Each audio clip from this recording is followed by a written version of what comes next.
TBC news എന്ന ഐഡിയിൽ നിന്നൊരു ചോദ്യം. നുണ പറഞ്ഞാൽ വേഗം രാഷ്ട്രീയത്തിൽ ശോഭിക്കാൻ കഴിയും എന്ന് പറയുന്നത് ശരിയാണോ? ഈ കാലത്ത് ശരിയായിരിക്കും. അധികാരം നേടാൻ പറ്റും. അപ്പോൾ നുണ പറഞ്ഞിട്ടാണ് ഇപ്പോഴത്തെ പല രാഷ്ട്രീയ പ്രവർത്തനവും, അതായത് പാർട്ടികളെപ്പറ്റി, സമുദായങ്ങളെപ്പറ്റി, വ്യക്തികളെപ്പറ്റി ഒക്കെ അസത്യം, അർദ്ധസത്യം അത് പറയാണ്. ഇപ്പോൾ ഞാൻ ഇതിന് മുമ്പത്തെ ഇലക്ഷൻ്റെ കാര്യം പറയാം. ഹിലരി ക്ലിൻ്റനോട് ട്രംപിൻ്റെ ആദ്യ മത്സരം, അതിൻ്റെ പ്രചാരവേല കഴിഞ്ഞപ്പോൾ അവിടുത്തെ ഒരു മാധ്യമ പഠനം തെളിയിച്ചു 271 അസത്യം അന്ന് രംഗത്ത് വന്നു എന്നാണ്.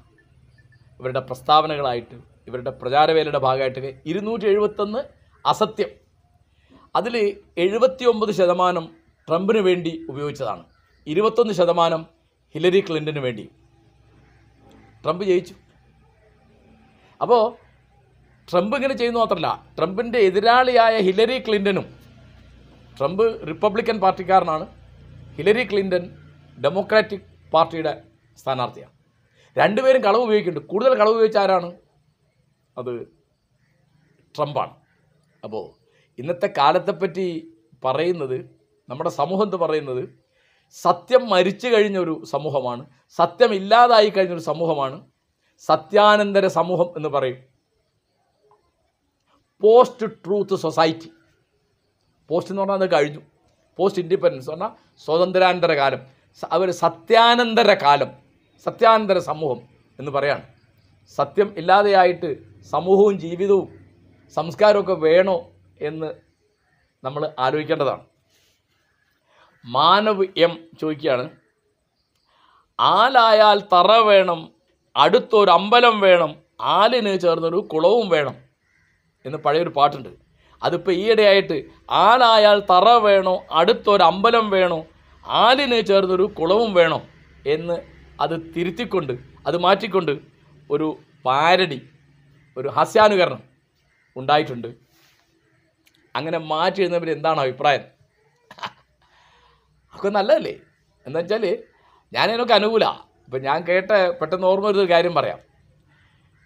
കുഴിവെട്ടി മൂടുക വേദനകൾ, കുതികൊള്ളുക ശക്തിയിലേക്കു നമ്മൾ. ശരിയാ. എന്താണ്? കുഴിവെട്ടി മൂടുക വേദനകൾ, കുതികൊള്ളുക ശക്തിയിലേക്ക് നമ്മൾ.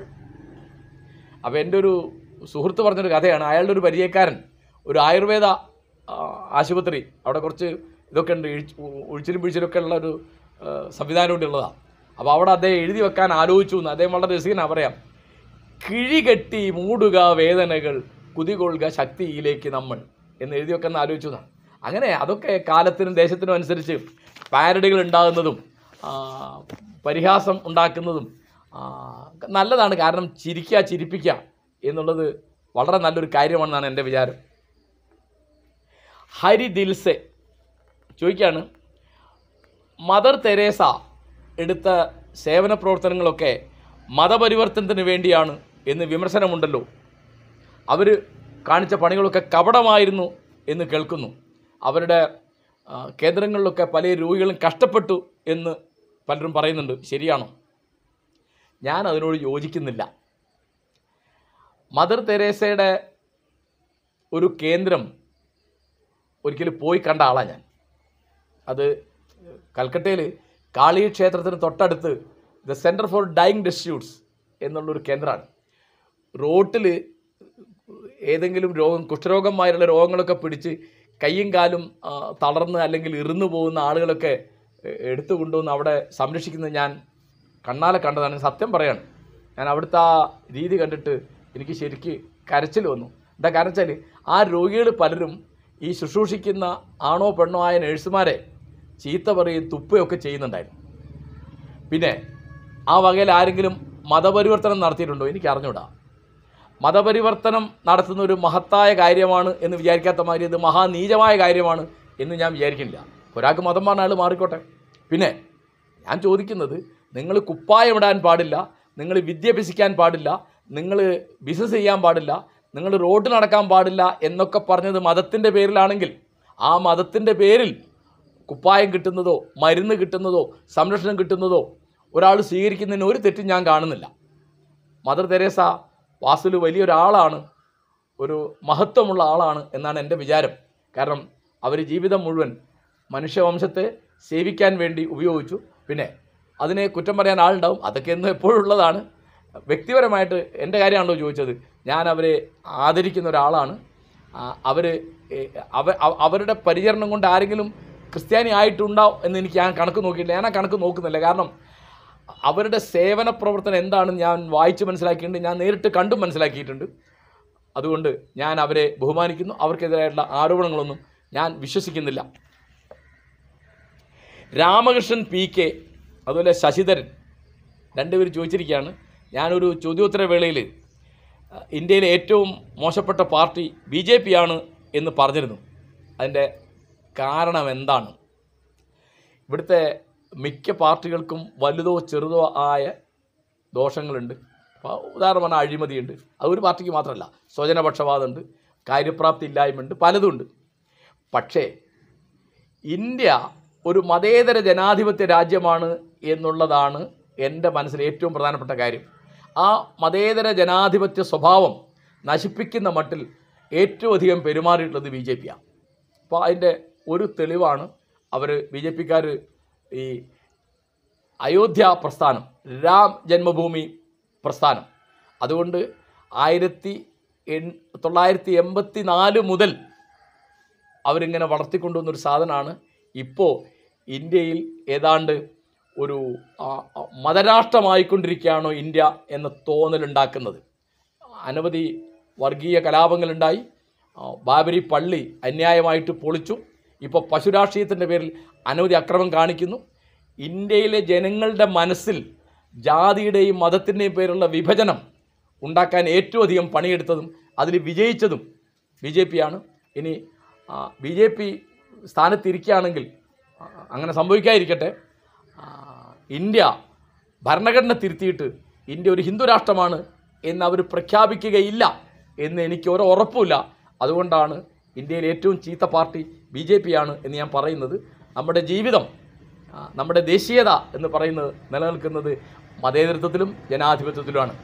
മതേതരത്വമില്ലെങ്കിൽ നമ്മുടെ ജനാധിപത്യമില്ല, ജനാധിപത്യമില്ലെങ്കിൽ നമ്മുടെ മതേതരത്വമില്ല. ഇത് രണ്ടും ഇല്ലെങ്കിൽ നമ്മുടെ ദേശീയതയും ഇല്ല. ആ മൂന്നെണ്ണത്തെയും, നമ്മുടെ ആധുനിക രാഷ്ട്രീയ മൂല്യങ്ങളിൽ ഏറ്റവും വില പിടിച്ച മൂന്നെണ്ണത്തെയും തുരങ്കം വെക്കുന്ന പണിയാണ് BJP ചെയ്യുന്നത്. അതുകൊണ്ടാണ് ഇന്ത്യയിലെ ഏറ്റവും മോശപ്പെട്ട പാർട്ടി BJP ആണ് എന്ന് ഞാൻ പറഞ്ഞത്. ദേവാഞ്ജന സജീവ്, ദൈവവിശ്വാസികൾ എല്ലാം അന്ധവിശ്വാസികളാണ് എന്ന് പറയാമോ? മൂല്യങ്ങൾക്ക് പ്രാധാന്യം കൊടുത്ത് ജീവിക്കുന്നവർ അക്കൂട്ടത്തിൽ ഇല്ലേ? മൂല്യങ്ങൾക്ക് പ്രാധാന്യം കൊടുത്ത് ജീവിക്കുന്നതുകൊണ്ട് ഒരാൾ അന്ധവിശ്വാസി ആവില്ല എന്നില്ല. ദൈവത്തിൽ വിശ്വസിച്ചു എന്ന ഒറ്റ കാര്യം കൊണ്ട് ഒരാൾ അന്ധവിശ്വാസിയാണെന്ന് ഞാൻ പറയില്ല. അന്ധവിശ്വാസിയാണെന്ന് ഞാൻ പറയില്ല. ഇപ്പോൾ ഒരു അന്ധവിശ്വാസിയാണെന്ന് പറയാൻ പറ്റുമോ ആൽബർട്ട് ഐൻസ്റ്റൈന്? ആളുകൾ പറഞ്ഞത് ശരിയാണെങ്കിൽ മനുഷ്യ ചരിത്രത്തിൽ ഏറ്റവും ബുദ്ധിമാനായ മനുഷ്യനാണെന്നാണ് ഞാൻ അദ്ദേഹത്തെ പറ്റി വായിച്ചത്. അദ്ദേഹം മതമൊന്നും അനുഷ്ഠിച്ചിരുന്നില്ല, അദ്ദേഹത്തിന് ദൈവത്തിൻ്റെ ആസ്തിക്യത്തിൽ വിശ്വാസം ഉണ്ടായിരുന്നു. അപ്പോൾ അന്ധവിശ്വാസം എന്ന് പറഞ്ഞപ്പോൾ ദൈവം ഉണ്ട് എന്ന് വിചാരിക്കുന്നതോ ദൈവം ഇല്ല എന്ന് വിചാരിക്കുന്നതോ ദൈവം ഉണ്ട് എന്നോ ഇല്ല എന്നോ എനിക്കറിയില്ല എന്ന് വിശ്വസിക്കുന്നതൊക്കെ സാധാരണഗതിയിൽ ഒരാളുടെ ജീവിതത്തിൻ്റെ എല്ലാ മേഖലയും ബാധിക്കുന്ന ഒരു കാര്യമല്ല. ഞാൻ ഇപ്പോൾ ഉദാഹരണം പറഞ്ഞാൽ, ഇപ്പോൾ ചികിത്സ ഇല്ലാതെ രോഗം മാറും എന്ന് വിശ്വസിക്കുന്ന അന്ധവിശ്വാസമാണ്. മരിച്ചുപോയ ഒരാൾ പ്രാർത്ഥന കൊണ്ട് തിരിച്ചു വരും എന്ന് വിചാരിക്കുന്നത് അന്ധവിശ്വാസമാണ്. അങ്ങനെ കൂടോത്രം ചെയ്താൽ ഒരാൾക്ക് ആപത്ത് വരും എന്ന് വിചാരിക്കുന്നത്, കുട്ടിച്ചാത്തനെ സേവിച്ചാൽ നമ്മുടെ ശത്രുക്കളെ സംഹരിക്കാമെന്ന് വിചാരിക്കുന്നത്, ഇങ്ങനെ അനേകം അന്ധവിശ്വാസങ്ങൾ. ഇപ്പോൾ അക്ഷയ തൃതീയയുടെ അന്ന് സ്വർണം വാങ്ങിയാൽ നിങ്ങൾക്ക് ഐശ്വര്യം ഉണ്ടാവുമെന്ന് വിചാരിക്കുന്നത്, അല്ലെങ്കിൽ നിങ്ങളുടെ എല്ലാ ജീവിതത്തിലെ എല്ലാ കാര്യങ്ങളും നിങ്ങളുടെ ജാതകം അനുസരിച്ചാണ് എന്നുള്ള ജ്യോതിഷത്തിലുള്ള വിശ്വാസം, ഗ്രഹനിലയിലുള്ള വിശ്വാസം, ഇത്തരം കാര്യങ്ങളൊക്കെയാണ് അന്ധവിശ്വാസം എന്ന് പറയുന്നത്. അപ്പോൾ അത് ദൈവമുണ്ട് എന്ന് വിചാരിക്കുന്ന അനവധി ആളുകൾ അതിൽ വിശ്വസിക്കാത്തവരുണ്ട്. ദൈവമില്ല എന്ന് വിചാരിക്കുന്ന ആളുകൾ വിശ്വസിക്കുന്നവർ എനിക്കറിയാം. എൻ്റെ ഒരു സുഹൃത്തുണ്ട്, അദ്ദേഹം നിരീശ്വരവാദിയാണ്, പക്ഷേ അദ്ദേഹത്തിന് കുട്ടിച്ചാത്തൻ്റെ ശക്തിയിൽ വിശ്വാസമുണ്ട്, കൂടോത്രത്തിൽ വിശ്വാസമുണ്ട്. അങ്ങനെയൊക്കെ ആളുകളുണ്ട്. അതുകൊണ്ട് ദൈവവിശ്വാസിയാണ് എന്നതുകൊണ്ട് മാത്രം ഒരാളെ അന്ധവിശ്വാസിയാണ് എന്ന് ഞാൻ പറയില്ല. അനീസ് പട്ടാമ്പി ചോദിക്കുന്നു, ലോകം നന്നാവുന്നുണ്ടോ? ഉണ്ടെങ്കിൽ ഒന്ന് വിവരിച്ചു തരാമോ? അപ്പോൾ നന്നാവുക എന്നുള്ളതുകൊണ്ട് അനീസ് എന്താണ് ഉദ്ദേശിക്കുന്നത് എന്നുള്ളതിനനുസരിച്ചിരിക്കുന്നത്. ഇപ്പോൾ എൻ്റെ കുട്ടിക്കാലത്ത് എൻ്റെ നാട്ടിൽ മര്യാദയ്ക്ക് റോഡില്ല, അവിടെ ബസ്സില്ല, അവിടെ കറണ്ടില്ല. ചെറിയൊരു ഉദാഹരണമാണ്. ഭൗതികമായി ഈ 3 കാര്യങ്ങൾ എടുക്കാം: റോഡ്, ബസ്, കറണ്ട്. ഇതില്ലാത്തതിനേക്കാൾ ഉണ്ടാവുന്നത് നല്ലതല്ലേ? ഇപ്പോൾ 1974 ഞാൻ MA പാസ്സായത്. 5 കൊല്ലം കഴിഞ്ഞ് 1979 കാരശ്ശേരിയിൽ കറണ്ട് വന്നത്. ഞാൻ എത്ര കഷ്ടപ്പെട്ടാണ് കുട്ടിക്കാലത്തൊക്കെ പഠിച്ചിട്ടുണ്ടാവുമെന്ന് ആലോചിച്ചു. അപ്പോൾ അവിടെ ബസ് വരുന്നത് 1984. ആ കാലത്ത് തന്നെയാണ് റോഡ് നന്നാവുന്നത്. അപ്പോൾ അവിടെ ഇപ്പോൾ കാരശ്ശേരിയിൽ അനവധി കാര്യങ്ങളുണ്ട്. നല്ല മറ്റേ ജംഗ്ഷനിൽ, കാരശ്ശേരി ജംഗ്ഷൻ എന്ന സ്ഥലത്ത് വലിയ മാളുകളുണ്ട്, വലിയ ഹോട്ടലുകളുണ്ട്, ഒക്കെ ഉണ്ട്. അത് എല്ലായിടത്തും ഉണ്ട്.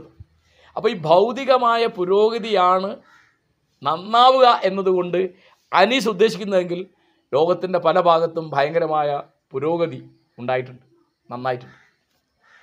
പക്ഷേ എൻ്റെ പ്രശ്നം, ഈ ഭൗതികമായ പുരോഗതി കൊണ്ട് ഒന്ന് നന്നായി ഞാൻ പറയില്ല. ഇപ്പോൾ എൻ്റെ കുട്ടിക്കാലത്ത് ഉള്ള അളവിൽ ആളുകൾ തമ്മിലുള്ള സ്നേഹം, സഹകരണം, സഹാനുഭൂതി ഇന്ന് കാരശ്ശേരിയിലില്ല. കേരളത്തിലെ മിക്ക ഗ്രാമങ്ങളിലുമില്ല, ലോകത്തിൻ്റെ മിക്ക ഭാഗത്തുമില്ല.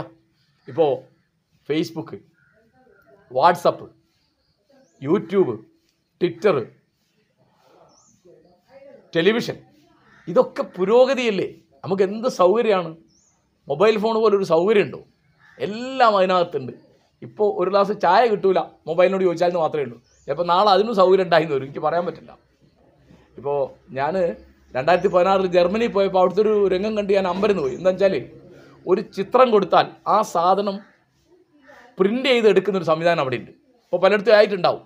ഒരു ഗ്ലാസിൻ്റെ ചിത്രം അങ്ങോട്ട് വെച്ചാൽ ആ ഗ്ലാസിൻ്റെ ചിത്രം, അതിൻ്റെ പ്രിൻ്റ് ഔട്ട് കിട്ടുന്നില്ലേ, ഫോട്ടോസ്റ്റാറ്റ് കിട്ടുന്നില്ലേ, അതിന് പകരം ഒരു ഗ്ലാസ് തന്നെ അങ്ങോട്ട് കിട്ടും. അതിന് നമുക്ക് ചായ കുടിക്കാം. അങ്ങനെ മനുഷ്യൻ്റെ വാൽവ് ഉണ്ടാക്കാൻ സാധിക്കുന്നതാണ് അന്ന് എൻ്റെ സുഹൃത്തുക്കളായ ശാസ്ത്രജ്ഞന്മാർ അവിടുത്തെ പറഞ്ഞത്.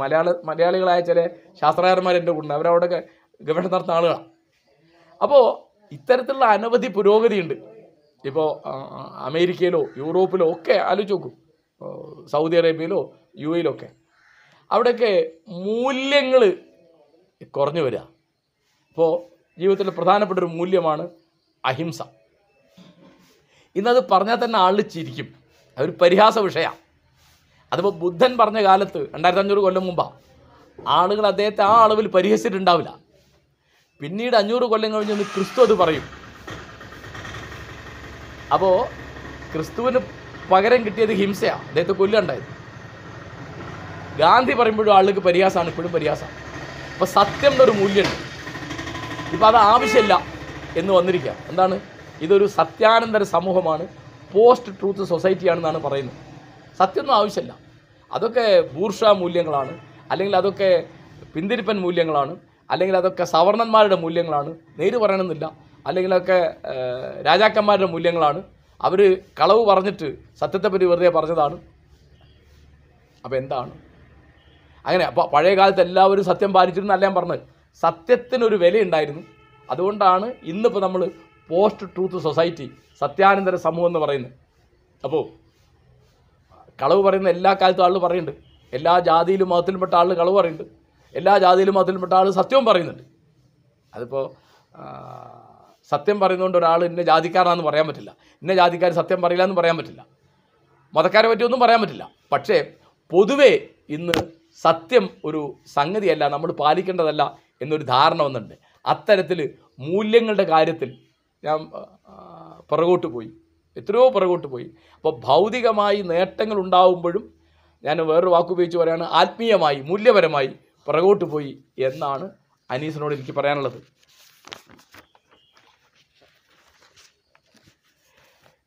ക്രിയേറ്റീവ് ഹെഡ് എന്നുള്ള ഒരു ഐഡിയിൽ നിന്നൊരു ചോദ്യം വന്നിരിക്കുകയാണ്. വിവേകാനന്ദനെക്കുറിച്ച് എന്താണ് പറയുന്നത്? അദ്ദേഹം ലൈബ്രറി കയറിയിട്ട് വളരെ വേഗതയിൽ പുസ്തകം വായിച്ചു എന്ന് പറയുന്നുണ്ട്. ഞാൻ വായിച്ചിട്ടുണ്ട് ഒരു സ്ഥലത്ത് 1 മണിക്കൂറിൽ 500 പേജ് അദ്ദേഹം വായിച്ചു. എനിക്ക് അറിഞ്ഞൂടാ. അതായത് ഈ നമുക്കൊരാളോട് ബഹുമാനം തോന്നിയാൽ അതിശയോക്തികൾ കൊണ്ട് അത്യുക്തികൾ കൊണ്ട് അത് പെരുപ്പിക്കുന്നൊരു പരിപാടി മനുഷ്യർക്ക് പൊതുവേ ഉണ്ട്. അതിപ്പോൾ വിവേകാനന്ദനാണെങ്കിലും ശ്രീരാമനാണെങ്കിലും മുഹമ്മദ് നബി ആണെങ്കിലും ഗാന്ധി ആണെങ്കിലും ഒക്കെ അങ്ങനെ പറയും. അതിനപ്പുറത്ത് അദ്ദേഹം വളരെ വളരെ വളരെ വേഗതയിൽ വായിക്കുന്ന ആളുകളുണ്ട്. ഇപ്പോൾ നമ്മുടെ നാട്ടിൽ GN പിള്ള അദ്ദേഹം വളരെ അമ്പരപ്പിക്കുന്ന വേഗതയിൽ വായിച്ചിരുന്നു. അയ്യപ്പണിക്കർ അങ്ങനെ വായിച്ചിരുന്നു. അതിനപ്പുറത്ത് ഇപ്പോൾ 1 മണിക്കൂറിൽ 500 പേജ് വായിക്കുക എന്നൊക്കെ ഉള്ളത് മനുഷ്യസാധ്യമാണെന്ന് ഞാൻ വിചാരിക്കുന്നില്ല. കാരണം അദ്ദേഹം ഇങ്ങനെ മറച്ചു നോക്കിയാൽ ബുദ്ധിമാനായതുകൊണ്ട് അദ്ദേഹത്തിന് അത് കാര്യം തിരിയുമായിരുന്നു. ഇപ്പോൾ അഴീക്കോട് മാഷക്കാരി എനിക്കറിയാം. അദ്ദേഹത്തിന് ഒരു പുസ്തക പ്രകാശനത്തിന് പുസ്തകം കിട്ടിയാൽ അത് പോകുന്ന വഴിയിൽ കാറിന്ന് അദ്ദേഹം ഒന്നിങ്ങനെ മറച്ചു നോക്കും. ഒരു 10-15 മിനിറ്റ് ഉണ്ടാവില്ല, ചിലപ്പോൾ 10 മിനിറ്റ് ആയിരിക്കും. പക്ഷേ അദ്ദേഹം ആ പുസ്തകം മുഴുവൻ വൃത്തിയായിട്ട് വായിച്ചു എന്ന് തോന്നുന്ന അളവിൽ അദ്ദേഹത്തിന് സംസാരിക്കാൻ സാധിക്കും. അതെന്തുകൊണ്ടാണ്? അദ്ദേഹത്തിൻ്റെ കാര്യഗ്രഹണശേഷി കൂടുതലാണ്. പിന്നെ കൃത്യമായിട്ട് നമ്മൾ വായിക്കുമ്പോൾ വായിക്കുന്നില്ല, അത് വായിക്കേണ്ട ആവശ്യമില്ല. അതിൽ ചില വാക്യങ്ങളോ ചില തലക്കെട്ടുകളോ ചില സമ്പ്രദായങ്ങളോ തുടക്കമോ ഒടുക്കമോ ഒക്കെ നോക്കിയിട്ട് അങ്ങനെ ആയിരിക്കാം ഈ വളരെ ദ്രുതഗതിയിലുള്ള വായന എന്ന് പറയുന്നത്. അങ്ങനെ സ്പീഡ് റീഡിങ് എന്നൊരു ഏർപ്പാടുണ്ട് എന്ന് യൂറോപ്പിലും അമേരിക്കയിലൊക്കെ പൊതുവെ പാശ്ചാത്യ ലോകത്തൊക്കെ അങ്ങനെ സങ്കല്പമുണ്ട്. അതിനുള്ള പുസ്തകങ്ങളുണ്ട്. അതൊക്കെ ഇപ്പോൾ ഇങ്ങനെ ഒരു പേജിൻ്റെ നടുവിൽ ഒരു പെൻസിൽ വെച്ചിട്ട് ഇങ്ങനെ പെൻസിൽ താഴോട്ട് വരുമ്പോഴേക്ക് ആ പേജ് വായിക്കുക എന്ന തരത്തിൽ. അതൊക്കെ സാധാരണ ഇതിൽ നമ്മൾ എല്ലാം രസിച്ച് ലയിച്ച് വായിക്കുന്നതിൻ്റെ ആനന്ദം, ആ വായനയുടെ സുഖം അന്ന് കിട്ടുമെന്ന് എനിക്ക് സംശയമാണ്. അങ്ങനെ അമേരിക്കയിലെ ഒരു പ്രസിഡൻ്റ് അങ്ങനെ വളരെ സ്പീഡുകാരനായപ്പോൾ അദ്ദേഹത്തിൻ്റെ അവിടെ വൈറ്റ് ഹൗസിൽ നിന്നുണ്ടായി വന്നൊരു സംഗതിയാണിത് എന്നൊക്കെ പറയുന്നുണ്ട്.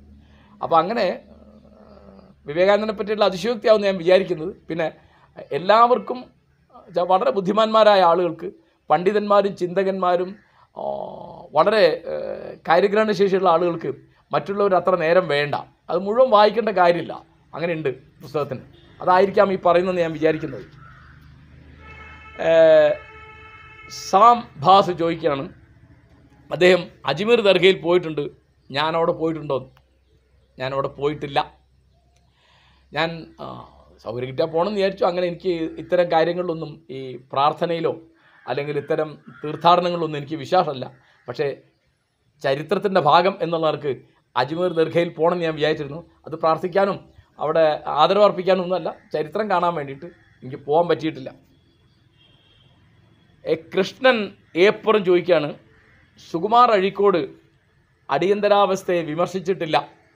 അദ്ദേഹം അന്ന് കാലിക്കറ്റ് സർവകലാശാലയിൽ പ്രോ വൈസ് ചാൻസലറും കുറച്ചു കാലം ആക്ടിംഗ് വൈസ് ചാൻസലറായിരുന്നു. അദ്ദേഹം അന്ന് അടിയന്തരാവസ്ഥയെ വിമർശിക്കാതിരുന്നത് തെറ്റല്ലേ? തെറ്റാണ്. ഞാനന്ന് കുറച്ചു കാലം അദ്ദേഹത്തിൻ്റെ കൂടെ ഗവേഷണം ചെയ്യുന്നുണ്ട്. അദ്ദേഹം അടിയന്തരാവസ്ഥയെ വിമർശിച്ചായിട്ട് എനിക്കറിയില്ല.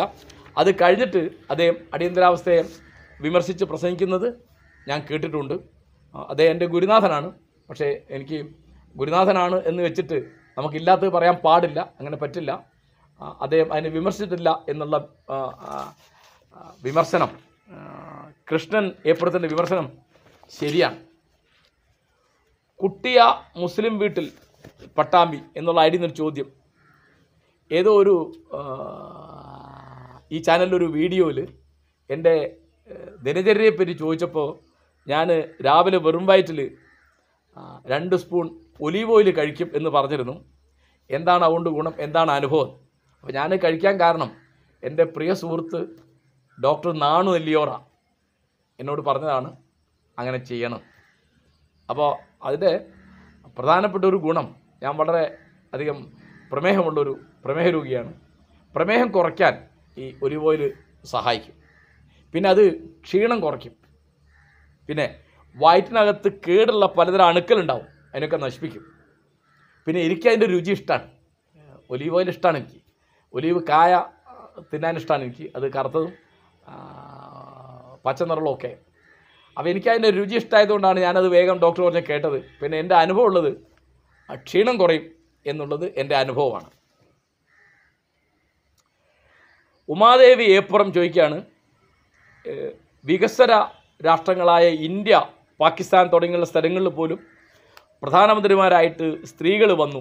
വികസിത രാജ്യങ്ങളിൽ അത് കുറഞ്ഞിരിക്കുന്നത് എന്തുകൊണ്ടാണ്? പ്രത്യേകിച്ച് അമേരിക്കയിൽ ഒരു സ്ത്രീ പ്രസിഡൻ്റ് ആവാത്ത എന്തുകൊണ്ടാണ് എന്താ ചോദിക്കുന്നത്. അപ്പോൾ വികസിത രാജ്യമായ ഇംഗ്ലണ്ടിൽ പ്രധാനമന്ത്രിയായിട്ട് വനിത ഉണ്ടായിട്ടുണ്ട്, മാർഗരറ്റ് താച്ചർ. ഇസ്രായേൽ ഉണ്ടായിട്ടുണ്ട്, അങ്ങനെ പലയിടത്തും ഉണ്ടായിട്ടുണ്ട്. പിന്നെ ഈ അമേരിക്കയെ പറ്റി വലിയൊരു തെറ്റിദ്ധാരണ ഉണ്ട്. എന്താ കാരണം വെച്ചാൽ അത് വികസിത രാജ്യമാണ്, അതിൽ സംശയമില്ല, ഏറ്റവും സമ്പന്ന രാജ്യമാണ്, സംശയമില്ല. പക്ഷേ ആലോചനകളുടെ കാര്യത്തിൽ, മനോഭാവങ്ങളുടെ കാര്യത്തിൽ അവരത്ര വലിയ പുരോഗമനമുള്ള കൂട്ടരല്ല. ഇപ്പം ഞാൻ ഉദാഹരണം പറഞ്ഞത്, ട്രംപ് ആദ്യം മത്സരിച്ചപ്പോൾ എതിർ സ്ഥാനാർത്ഥി ഹില്ലരി ക്ലിൻ്റനാണ്. ഹില്ലരി ക്ലിൻ്റൻ ഒരു രാഷ്ട്രീയ പ്രവർത്തകയാണ്. അവർ ക്ലിൻ്റൻ്റെ ഭാര്യയാണ് എന്ന കണക്ക് മാത്രമല്ല, അവർ രാഷ്ട്രീയത്തിലുള്ള ഒരാളാണ്. ട്രംപ് ഒരിക്കലും രാഷ്ട്രീയത്തിലുണ്ടായിരുന്നില്ല, അദ്ദേഹം വ്യവസായി വ്യാപാരിയൊക്കെ ആയിരുന്നു. അപ്പോൾ ഹില്ലരി ക്ലിൻ്റൻ ട്രംപിനോട് തോൽക്കാനുള്ള പല കാരണങ്ങളിലൊന്ന് അവർ സ്ത്രീയാണെന്നുള്ള. ഒരു കറുത്തവനായ ബാരക് ഒബാമ അമേരിക്കൻ പ്രസിഡൻ്റായി, 2 വട്ടമായി. എന്നിട്ട് പോലും ഒരു സ്ത്രീ അമേരിക്കയിൽ പ്രസിഡൻ്റായില്ല. അപ്പോൾ അമേരിക്ക വളരെ പല കാര്യത്തിലും വളരെ അന്ധവിശ്വാസവും അനാചാരമൊക്കെ ഉള്ളൊരു രാഷ്ട്രമാണ്. ഞാൻ എൻ്റെ ഒരു അനുഭവം പറയാം. അമേരിക്കയിലെ വളരെ പ്രസിദ്ധനായ പ്രസിഡൻറ്റ്, അദ്ദേഹം 16ാമത്തെ പ്രസിഡൻ്റാണെന്നാണ് എൻ്റെ ഓർമ്മ. അദ്ദേഹം വെടിയേറ്റ് മരിച്ചു. അദ്ദേഹം മരിച്ചത് വാഷിങ്ടൺ DC-യിലാണ്. അദ്ദേഹത്തിൻ്റെ ശവകുടീരമുള്ളത് സ്പ്രിംഗ്ഫീൽഡിലാണ്. ഞാനവിടെ പോയിട്ടുണ്ട്. അപ്പോൾ അതിൻ്റെ അടുത്തൊരു സ്ഥലത്ത് അദ്ദേഹത്തിൻ്റെ ഒരു അർദ്ധകായ പ്രതിമയുണ്ട്. അത് ഒരു കരിനിറത്തിലാണുള്ളത്. അതിൻ്റെ മൂക്ക് പക്ഷേ വളരെ സ്വർണ്ണ നിറത്തിലാണ്. ആ സ്വർണ്ണ നിറത്തിൻ്റെ മുകളിൽ ഒരു ചെറിയ കരി പൂശിയതാണ് ഇതുള്ളത്. അപ്പോൾ അതിൻ്റെ മുമ്പിൽ നിൽക്കുന്ന ആളുകൾ അതിൻ്റെ മുമ്പിൽ വന്നിട്ട് സ്റ്റെപ്പിൻ്റെ മുകളിൽ കയറി നിന്നിട്ട് ഈ മൂക്ക് ഇങ്ങനെ പിടിക്കും. അപ്പോൾ ഞാൻ അടുത്തുള്ള ആൾ ചോദിച്ചത് എന്താ അവർ ചെയ്യുന്നത്? അപ്പോൾ അവർ പറഞ്ഞു, അങ്ങനെ ആ പ്രതിമയുടെ മൂക്ക് പിടിച്ചാൽ ഭാഗ്യമുണ്ടാവും എന്ന് വിശ്വാസമുണ്ട്. അപ്പോൾ എത്രയോ ലക്ഷം ആൾ പിടിച്ചിട്ടാണ് അതിൻ്റെ നിറം മാറിപ്പോയത്. ഇതുപോലെ ചില തടാകങ്ങളിൽ നാണയം എറിഞ്ഞാൽ ഭാഗ്യമുണ്ടാവും എന്ന് വിശ്വസിക്കുന്ന എത്രയോ അമേരിക്കക്കാരുണ്ട്. ഞാൻ അവിടുത്തെ പല തടാകങ്ങളിലും അങ്ങനെ കണക്കാക്കാൻ കഴിയാത്ത നാണയങ്ങൾ കണ്ടിട്ടുണ്ട്. പിന്നെ പൊതുവേ ഞാൻ അമേരിക്കയിൽ 2 വട്ടം പോയിട്ടുണ്ട്. ഇപ്പോൾ 2019 പോയപ്പോൾ 3 മാസത്തോളം അമേരിക്കയിലെ പല ഭാഗങ്ങളിൽ ഞാൻ യാത്ര ചെയ്യുന്ന താമസിക്കുന്നുണ്ട്. അപ്പോൾ അവിടെ നമ്മൾ രാവിലെയോ വൈകുന്നേരമോ നടക്കാൻ പോകുമ്പോൾ ആരെ കണ്ടാലും ഹലോ എന്ന് പറയും, പരിചയമൊന്നും വേണ്ട. അടുത്ത വാക്യം എന്താണെന്നറിയോ? ഹലോ, ഗുഡ് മോർണിംഗ് അല്ലെങ്കിൽ ഗുഡ് ഈവനിങ്. അത് കഴിഞ്ഞിട്ട് ഗോഡ് ബ്ലെസ് യു എന്ന് പറയും. അപ്പോൾ നമ്മൾ തിരിച്ച് ഗോഡ് ബ്ലെസ് യു എന്ന് പറയണം. അപ്പോൾ എനിക്കിതിൽ വിശ്വാസമില്ലാത്തതുകൊണ്ട് എനിക്കിതെങ്ങനെ പറയാൻ പറ്റില്ല. ഞാൻ ഹലോ ഗുഡ് ഈവനിങ് എന്ന് പറയും. അപ്പോൾ ഗോഡ് ബ്ലെസ് യു എന്ന് പറയുമ്പോൾ ഞാൻ പറയും താങ്ക് യു, അല്ലെ എന്തോന്ന് മറുപടി പറയണ്ടേ. അങ്ങനെ അനവധി, ഞാനിപ്പോൾ ചെറിയ ഉദാഹരണം പറയുകയാണ്. ഇപ്പോൾ ഏതെങ്കിലും നോട്ടിൻ്റെ മുകളിൽ ഞങ്ങൾ ദൈവത്തിൽ വിശ്വസിക്കുന്നത് എഴുതി വെച്ച് നിങ്ങൾ കണ്ടിട്ടുണ്ടോ? അമേരിക്കൻ ഡോളറിൽ വലുതും ചെറുതായ നാണയത്തിൻ്റെ നോട്ടിന് മുകളിൽ ഞങ്ങൾ വി ട്രസ്റ്റ് ഇൻ ഗോഡ് എന്ന് എഴുതി വെച്ചിട്ടുണ്ട്. പിന്നെ അവിടെയൊക്കെ വലിയ പല ഭാഗത്തും വലിയ പോസ്റ്ററുകൾ, വലിയ ഹോർഡിങ്ങുകളൊക്കെ വെച്ചിട്ടുണ്ട്. എന്താണ്? ദൈവത്തിൻ്റെ മഹത്വം, ക്രിസ്തുവിൻ്റെ മഹത്വമൊക്കെ പറയുന്നത്. അങ്ങനെ അപ്പോൾ അവിടെ അനവധി അന്ധവിശ്വാസങ്ങൾ, അനാചാരങ്ങൾ ഒക്കെയുള്ള സ്ഥലമാണ് അമേരിക്ക. അപ്പോൾ അവർക്ക് ഇപ്പോൾ നമ്മൾ അവരുടെ വേഷം കണ്ടിട്ടോ അവരുടെ പണം കണ്ടിട്ടോ അല്ലെങ്കിൽ അവരുടെ ശാസ്ത്രീയമായ ഇപ്പം ഈ നാസ എന്ന് പറയുന്ന അവിടെയാണ്, അവിടുന്നാണ്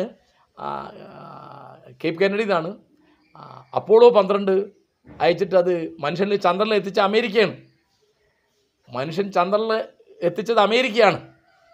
പക്ഷേ അവർക്ക് അത്തരം കാര്യങ്ങളിലും ഒക്കെ ഉണ്ട്. ആ കൂട്ടത്തിലൊക്കെ അവർക്ക് ധാരാളം അന്ധവിശ്വാസങ്ങളുണ്ട്. അവർ കറുത്തവരോട് അവർ വിവേചനം കാണിക്കുന്നുണ്ട്, കുടിയേറ്റക്കാരോട് വിവേചനം കാണിക്കുന്നുണ്ട്, അഭയാർത്ഥികളോട് വിവേചനം കാണിക്കുന്നുണ്ട്, മുസ്ലിങ്ങളോട് വിവേചനം കാണിക്കുന്നുണ്ട്. എല്ലാവരും അല്ല, ഇതൊക്കെ ഒരു ഭാഗത്ത്. അതൊക്കെ ഉള്ളപ്പോൾ ഈ അടുത്ത് ജോർജ് ഫ്ലോയിഡ് എന്ന് പറയുന്ന ഒരു കറുത്ത വർഗ്ഗക്കാരൻ ഒരു പോലീസുകാരൻ്റെ മുട്ടിൻ്റെ അടിയിൽ കിടന്ന് ശ്വാസം മുട്ടി മരിച്ചത് നമ്മൾ മറക്കാറായിട്ടില്ല.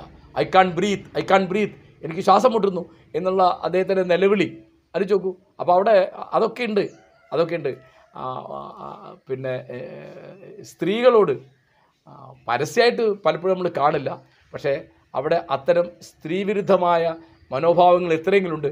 പിന്നെ പ്രശ്നങ്ങളൊക്കെ തോക്കുകൊണ്ട് തീർക്കാം എന്ന് വിചാരിക്കുന്ന മനോഭാവം അവിടെ പലർക്കുണ്ട്. ഇതൊക്കെ എല്ലാ അമേരിക്കക്കാരും ഇങ്ങനെയാണെന്നല്ല, അടച്ചാക്ഷേപിച്ച് പറയല്ല, പക്ഷേ അവിടെ ഇതൊക്കെ ഉണ്ട്. അതിൻ്റെ തെളിവാണ് ഇന്ന് വരെ അമേരിക്കയിൽ ഒരു സ്ത്രീ പ്രസിഡൻ്റ് ആവാഞ്ഞത്. അതിൽ സ്ത്രീവിരുദ്ധത ഇന്ത്യയിലുള്ള മാതിരി അവിടെയുണ്ട്. ഇന്ത്യയിൽ വലിയ തമാശ. ഇവിടുത്തെ വളരെ പിന്നോക്കം നിൽക്കുന്ന പലതരം പിന്നോക്കാവസ്ഥയുള്ള ഒരു സംസ്ഥാനമാണ് UP. അവിടെ ഒരു ദളിത് വനിത മായാവതി 4 വട്ടം മുഖ്യമന്ത്രിയായിട്ടുണ്ട്, 4 വട്ടം. അപ്പോൾ ഡോക്ടർ ഐസക് ആയുർ മൈൻഡ് കെയർ എന്നുള്ള ഐഡിയിൽ നിന്ന് വന്ന ചോദ്യം, ചരിത്രം എന്നിലൂടെ എന്നുള്ള എൻ്റെ ഒരു പരമ്പരയിൽ ഞങ്ങളൊക്കെ പഠിക്കുന്ന കാലത്ത് പി ഭാസ്കരനാണോ വയലാറാണോ കേമൻ എന്നൊരു തർക്കമുണ്ടായിരുന്നു. ആരുടെയാണ് നല്ല പാട്ടുകൾ? അപ്പോൾ അതിൽ ഞാൻ എപ്പോഴും ഭാസ്കരൻ്റെ ഭാഗത്തായിരുന്നു എന്നാണ്. അപ്പോൾ ഭാസ്കരനോട് താല്പര്യം തോന്നാൻ കാരണം എന്താണ്? അത് ഒരുപാട് പറയാനുണ്ട്. ഞാൻ ചുരുക്കിയിട്ട് 2-3 കാര്യങ്ങൾ പറയാം. ഒന്ന്, ഭാസ്കരൻ മാഷ്ട പാട്ടുകളിലുള്ള കേരളീയമായ ബിംബങ്ങൾ എന്നെ വളരെ ആകർഷിച്ചിട്ടുണ്ട്. ഒരു ഉദാഹരണം പറഞ്ഞാൽ, റോസി എന്നുള്ള സിനിമയിൽ പ്രസിദ്ധമായ പാട്ടാണ് അല്ലിയാമ്പൽ കടവിലെന്ന അരക്കു വെള്ളം. അതിൽ പറഞ്ഞൊരു വാക്ക്, അതിൽ ഉപയോഗിച്ചൊരു ബിംബം അനുരാഗ കരിക്കിൻ വെള്ളം. എങ്ങനെ? നമ്മുടെ നെഞ്ചിലാകെ അനുരാഗ കരിക്കിൻ വെള്ളം. അപ്പോൾ അതാ ഗൂഢമായിട്ടിരിക്കുന്ന അവസ്ഥ, അതിൻ്റെ നേർത്ത മാധുര്യം, അതിൻ്റെ രുചി ഒക്കെ ഒന്ന് കരിക്കിൻ വെള്ളം. അതൊരു മലയാളിക്ക് തിരിയും പോലെ വേറെ ആൾക്ക് തിരിയില്ല, ഒരു മലയാളി അത് പറയും പോലെ വേറെ ആൾ പറയില്ല. അതുപോലെ ഇപ്പോൾ ആദ്യകരണങ്ങൾ എന്നുള്ള സിനിമയ്ക്ക് വേണ്ടി മാഷ് എഴുതിയൊരു പാട്ടാണ്, കിഴക്ക് ദിക്കിലെ ചെന്തെങ്കിൽ കരിക്ക് പൊന്തിയ നേരത്ത് മുരിക്കും തയ്യെ നിന്നുടെ ചോട്ടിൽ മുറുക്കി തുപ്പിയത് ആരാണ്. അപ്പോൾ ഇത് കേൾക്കുന്ന ചെറുപ്പക്കാർ, കുട്ടികൾ, യുവാക്കൾ, വിദ്യാർത്ഥികളൊക്കെ മുരിക്കുമ്പൂ കണ്ടിട്ടുണ്ടെന്ന് എനിക്കറിയില്ല. മുരിക്കും ചോട്ടിലൂടെ പോകുമ്പോൾ അത് മുരിക്കുമ്പൂ തന്നെ നല്ല ചോന്നിട്ടാണ്, അതിങ്ങനെ വീണ് കിടക്കുമ്പോൾ ഒരു കുട്ടിയാണ് പാട്ട് പാടുന്നത്. എന്താ പറയുന്നത്? മുരിക്കും തയ്യെ നിന്നുടെ ചോട്ടിൽ മുറുക്കി തുപ്പിയത് ആരാണ്. അത് ഞങ്ങളുടെയൊക്കെ കുട്ടിക്കാലത്ത് മുറുക്കൽ വലിയൊരു സംഭവമായിരുന്നു, എല്ലായിടത്തും മുറുക്കി തുപ്പി ചോന്ന് കിടക്കും ഇങ്ങനെ. അപ്പോൾ അത് വളരെ കേരളീയമായൊരു ദൃശ്യമാണ്. ഇതുപോലെ എനിക്ക് ഭാസ്കരൻ മാഷ്ട വളരെ ഇഷ്ടമുള്ളൊരു പാട്ടാണ് കായലരികത്ത്. അപ്പോൾ അതിൽ വളരെ നർമ്മബോധം ഭയങ്കര. അങ്ങനെ എന്താണ്, നീ അത് നിഷേധിച്ചപ്പോൾ എന്ത് പറ്റി, എൻ്റെ ഹൃദയം എന്ത് പറ്റി, കമ്മൊടിഞ്ഞൊരു ശീലക്കുടയുടെ കമ്പി പോലെ വലിഞ്ഞു പോയി എന്ന് പറയും. പിന്നെ അദ്ദേഹത്തിൻ്റെ പ്രാസം, ഇപ്പോൾ അഭിജാത്യത്തിന് വേണ്ടി എഴുതിയാന്നാണ് എൻ്റെ ഓർമ്മ. രാസലീലയ്ക്ക് വൈകിയതെന്ത് നീ രാജീവലോചനെ എന്നുള്ള മനോഹരമായ പാട്ട്.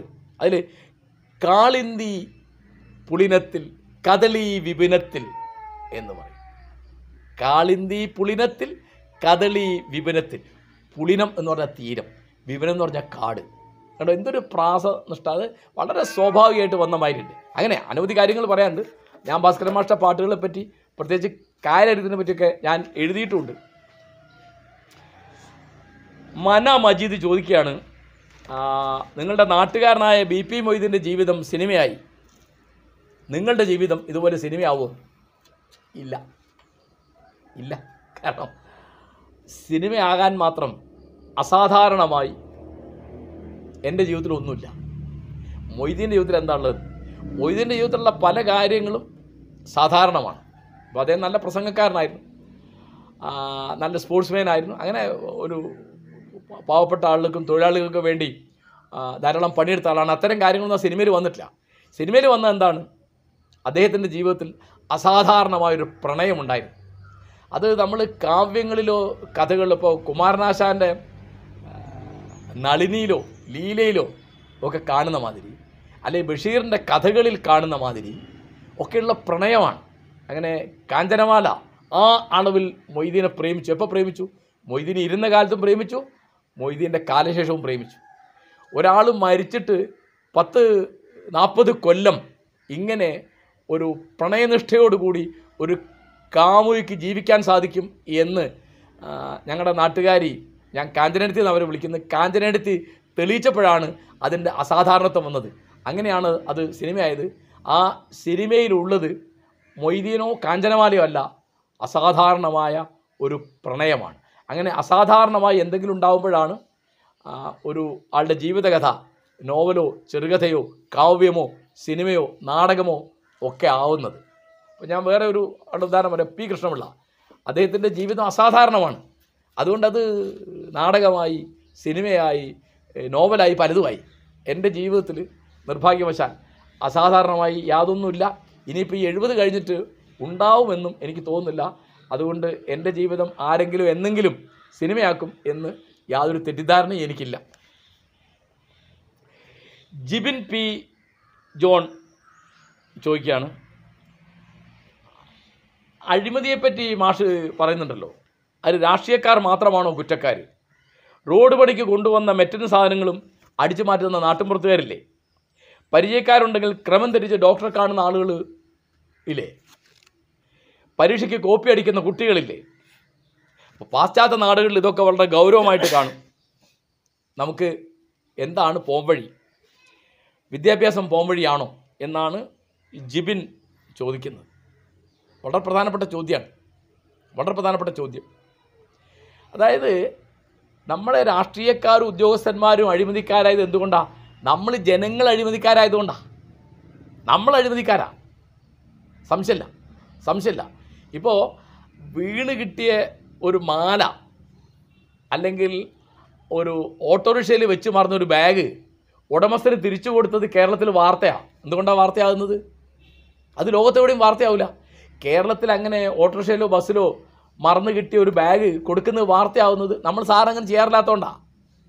ഓട്ടോ ഡ്രൈവറുടെ സത്യസന്ധത അല്ലെങ്കിൽ കണ്ടക്ടറുടെ സത്യസന്ധത എന്ന് പറഞ്ഞ് പത്രത്തിൽ വാർത്ത വരും. ആലോചിച്ച് നോക്കൂ. ഇപ്പോൾ പല പാശ്ചാത്യ നാടുകളിലും റെയിൽവേ സ്റ്റേഷനിലോ ബസ് സ്റ്റേഷനിലോ ഒക്കെ ലോസ്റ്റ് ആൻഡ് ഫൗണ്ട് എന്നൊരു കൗണ്ടറുണ്ട്. എന്താണ്? അവിടെ നിങ്ങൾക്ക് എന്തെങ്കിലും ബാഗോ പേനയോ വാച്ചോ അല്ലെങ്കിൽ മാലയോ ഒക്കെ കിട്ടിയാൽ അവിടെ കൊണ്ടു കൊടുക്കുമ്പോൾ എന്ത് വേണം? ഏത് സമയത്ത് എപ്പോഴാണ് കിട്ടിയെന്ന് വേണം. നിങ്ങളുടെ പേരും വിലാസവും അവിടെ കൊടുക്കണം, ഫോൺ നമ്പറൊക്കെ. അവരിത് പരസ്യപ്പെടുത്തും. ഇന്ന ദിവസം ഇന്ന സമയത്ത് ഇന്ന സ്ഥലത്തു നിന്ന് ഒരു പേഴ്സ് കിട്ടിയിട്ടുണ്ട്, അതിൽ അടയാളങ്ങളുമായിട്ട് വന്നാൽ ഉടമസ്ഥൻ തിരിച്ചു കൊണ്ടുപോകാം.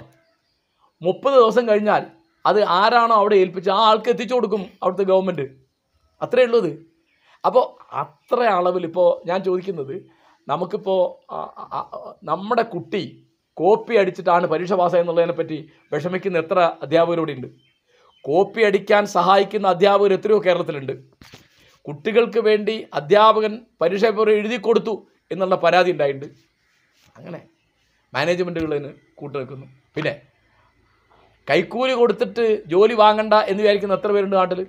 അധ്യാപകരുടെ ജോലി തന്നെ ലക്ഷക്കണക്കിന് രൂപ കൈക്കൂലി കൊടുത്തിട്ടില്ലേ മേടിക്കുന്നത്. അപ്പോൾ നമ്മുടെ സ്വഭാവമാണിത്. ഇതൊന്നും പടിഞ്ഞാറൻ നാടുകളിൽ ഒട്ടുമില്ല എന്നല്ല, സാമാന്യമായിട്ട് ആരും അതിനെ മാനിക്കുകയോ അംഗീകരിക്കുകയോ അനുവദിക്കുകയോ ചെയ്യില്ല. അങ്ങനെ പരിപാടിയില്ല. അപ്പോൾ സത്യസന്ധത എന്ന് പറയുന്നത് ജീവിതത്തിൽ സ്വാഭാവികമായിട്ട് വേണ്ടൊരു കാര്യമാണ്. അത് കളവ് പറയുന്നതൊക്കെ വളരെ മോശമായിട്ടാണ് പൊതുവേ പാശ്ചാത്യ രാജ്യങ്ങൾ എടുത്തു പോന്നിരുന്നത്. ഇപ്പോൾ ഈ ട്രംപിൻ്റെ ഒക്കെ കാലം വന്നപ്പോൾ ഞാൻ പറഞ്ഞില്ലേ, പോസ്റ്റ് ട്രൂത്ത് സൊസൈറ്റി ആയി. അപ്പോൾ അഴിമതിയൊക്കെ ഇപ്പോൾ അവിടെ ഇപ്പോൾ അമേരിക്കയിൽ ഞാൻ മനസ്സിലാക്കുന്നത് ശരിയാണെങ്കിൽ താഴെ തട്ടിൽ അഴിമതിയില്ല, മേലേ തട്ടിൽ അഴിമതിയേ ഉള്ളൂ. മേലേ തട്ടിൽ ഇപ്പോൾ എങ്ങനെയാണെന്ന് വെച്ചാൽ ഒരു പോലീസ് സ്റ്റേഷനിൽ ഒരു പരാതി കൊടുത്തു, അത് കേസെടുക്കാൻ നിങ്ങൾ കൈക്കൂലി കൊടുക്കണ്ട. അല്ലെങ്കിൽ നിങ്ങൾക്ക് ഒരു കടലാസ് സിവിൽ സ്റ്റേഷനിൽ ശരിയായി കിട്ടാനുണ്ട്, അത് നിങ്ങൾ കൈക്കൂലി കൊടുക്കണ്ട.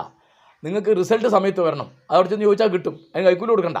പക്ഷേ ഒരു പാലത്തിൻ്റെ കോൺട്രാക്റ്റ് അല്ലെങ്കിൽ റോഡിൻ്റെ കോൺട്രാക്റ്റ് അങ്ങനെ ലക്ഷങ്ങളും കോടികളൊക്കെ ഉള്ളതിൽ അവിടെയൊക്കെ അഴിമതിയുണ്ട്. അവിടെ തീരെയില്ല എന്നല്ല.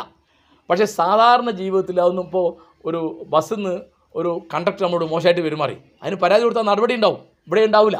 എന്താ കാരണം? അയാൾക്കൊരു പാർട്ടി ഉണ്ടാവും, അല്ലെങ്കിൽ അയാൾക്കൊരു മതം ഉണ്ടാവും, അല്ലെങ്കിൽ ഒരു ജാതി ഉണ്ടാവും, അതും പറഞ്ഞ ആൾ വരും. ഭയങ്കരമാണതൊക്കെ. അതുകൊണ്ട് നമ്മുടെ രാഷ്ട്രീയക്കാരുടെ കൊള്ളരുതായ്മ നമ്മുടെ കൊള്ളരുതായ്മയുടെ വിപുലനമാണ് എന്ന് എടുക്കാൻ നമ്മൾ ബാധ്യസ്ഥരാണ്. അവർ തിരുത്തണം എന്നുണ്ടെങ്കിൽ ആദ്യം നമ്മൾ തിരുത്തണം, നമ്മൾ സ്വയം തിരുത്തണം. ഗാന്ധി പറയും, സമൂഹത്തിൽ ഉണ്ടാവണം എന്ന് വിചാരിക്കുന്ന മാറ്റം നിന്നിൽ ആദ്യം ഉണ്ടാക്കുക, എന്നാലേ അങ്ങനെ ആഗ്രഹിക്കാൻ തന്നെ നിനക്ക് അർഹതയുള്ളൂ എന്ന്.